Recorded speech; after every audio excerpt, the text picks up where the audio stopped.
Осы 5 нәрсені жасасаңыздар, 5 нәрсеге мықты ие болсаңыздар, ризық нәсібеңіз мол болады. Атаның ризқы балаға 40 жылға нәсібе деген осы 5 нәрсені жасаңыздар. 5 нәрсені жасасаң, сенің ризығыңды жер бетінде ешкім тартып аламайтын болады. Соның біріншісі, ризық көбеюдің жолы истиғфар ва тауба. Көбірек истиғфар айтыңыз. Астағфирулла, астағфирулла, я Алла, күнәмді кешір. Неге? Өйткені күнәсіз адамның дұғалары қабыл бола береді. Истиғфарды, астағфирулланы қашан айттыңыз, ең соңғы рет өзіңіз ойлаңызшы. Сондықтан жиі айтыңыздар. Астағфирулла, я Алла, астағфирулла десең жаңбыр жауады. Тумаған әйелің босанады, береке қонады. Ойламаған жерден рызық нәсібен келеді. Екіншісі, ата-анаңызбен жақсы болыңыздар. Ата-анаңыздың бетіне, жүзіне жақсы күлімсіреп қарай беріңіздер. Үшіншісі, ағайын туған туыстан сен үзілме, сенен үзіліп кете берсін, бірақ сен үзілме. Оңай шаруалар. Ауыр ештеңе жоқ, жер қаз деп атқан жоқ, шахтаға бар, жұмыс істе, вахтаға бар деп атқан жоқпыз. Бірінші истиғфар көп айт. Ата-анаңа жылы бол, бауырларыңмен жақсы бол. Содан кейін күнәдан қаш дейді.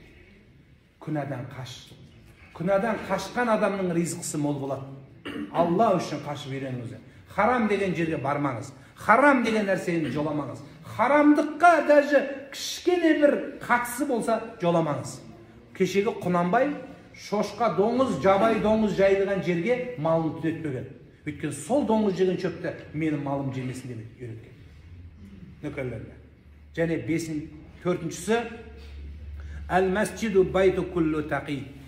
Мешітке жақын болыңыз. Мешітке жақын болсаң, ризық нәсібің мол болады.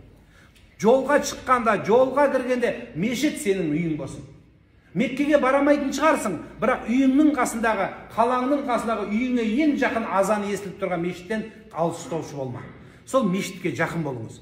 Жүрсең, келсең, кетсең, мешітке кіріп, басыңды соғып бер. Қолың бос болса, телефон шықмай, келіп мешіттің ішіне жарты сағат отырып, Аллаға басыңды иіп, тәспіні тартып, жақсы бір дұғаны жасап кет.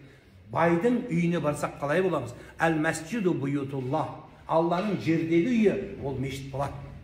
Меккедегі мешіт харам дейді. Сол мешіттің филиалы болады, осы мешіттердің барлығы. Және 5-шісі дұға. Дұға, амал, әрекет бәрі бірге тұрады. Біріншісі истиғфар, тауба. Екіншісі ата-анаға жақсылық қылу, бауырлармен жақсы болу. Үшіншісі күнәдан қашу. 4-шісі мешітке жақын болу. 5-шісі әрдайым дұға қылып жүріңіз. Я Алла, ризығымды кең қыл, нәсібімді мол қыл деп айта беріңіз. Аллах Таала беруші. Баршаларыңыздың ризықтарыңызды Аллах Таала мол болып, жемейім десе аузымызға түсіп, қашсақ қуып жететін ризықты Алла баршаңызға нәсіп етсін.